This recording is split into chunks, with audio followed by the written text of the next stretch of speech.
బొమ్మ రవిపై సంచలన వ్యాఖ్యలు చేశారు చచ్చర్ల ఎమ్మెల్యే అనిరుద్ రెడ్డి. ఇమ్మంది రవిని చాలా మంది ప్రజలు రాబిన్ హుడ్ హీరోగా పోలుస్తున్నారని చెప్పారు. వేల కోట్ల రూపాయలతో సినిమాలు తీసి 1000 రూపాయల టికెట్ తమ పైన ఎందుకు రుద్దుతున్నారని ప్రజలు అసహనంతో ఉన్నారని తెలిపారు.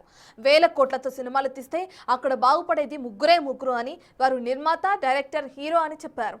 హీరోయిన్లకు కూడా సరైన రెమ్యూనరేషన్ ఇవ్వరని అన్నారు. బొమ్మ రవి తమకు ఉచితంగా సినిమాలు చూపిస్తున్నాడని, అతన్ని హీరో అంటూ ఎక్కువ మంది ప్రజలు చెప్తున్నారని పేర్కొన్నారు ఎమ్మెల్యే అనిరుద్ రెడ్డి. ఇక తప్పు చేసిన వారిని న్యాయస్థానం శిక్షిస్తుందని, దానికి కట్టుబడి ఉండాలన్నారు. కొంతమంది ఏమో ఆయన హీరో అంటున్నారు, కొంతమంది ఏమో ఆయన దొంగ అంటున్నారు. తప్పు చేసిన వారు ఎప్పుడైనా కానీ శిక్షించాల్సిందే, అనుభవిస్తారు.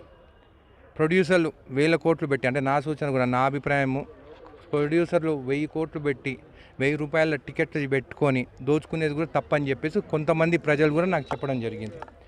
ఇది ఓన్లీ కొంతమంది ప్రొడ్యూసర్ కోసం అని చెప్పి. కొంతమంది ఏమంటున్నారు, మాకు అన్ని 1000 కోట్లు ఎందుకు తీస్తున్నారు సినిమాలు, 1000 కోట్లు సినిమాలు తీసి మా పైన ఎందుకు 1000 రూపాయలు వేస్తాం, మీరు 100 కోట్లలో కూడా సినిమాలు తీయొచ్చు, 50 కోట్లలో కూడా సినిమాలు తీయొచ్చు. ఒక సినిమా 1000 కోట్లు పెట్టి తీస్తే దాంట్లో ఎవరు బాగుపడతారంటే ఒకటి ప్రొడ్యూసరు, ఒకటి డైరెక్టరు, ఒకటి హీరోయిన్లకు కూడా రేట్లు అక్కడ ఇచ్చే ఫీజు తక్కువ ఉంటుంది. అక్కడ వాళ్ళు పనిచేసేటోళ్ళకు కూడా వేజెస్ కూడా చాలా తక్కువ ఉంటాయి. ఈ 1000 కోట్లు దోచుకునేది ఈ ముగ్గురు. అంటే అది ప్రజలు చెప్తున్నారు, నేను కాదు, ప్రజలు చెప్పింది నేను మీకు చెప్తున్నాను. ఈ ముగ్గురే. ఈ ముగ్గురు కోసము ఇట్లా చేయడం అనేది కొంతమంది అది తప్పు అంటున్నారు, కొంతమంది ఏమంటున్నారు ఆయన తప్పు చేసి శిక్షించాలి అంటున్నారు. సో ఈ 2 కాంబినేషన్లు ఉన్నాయి.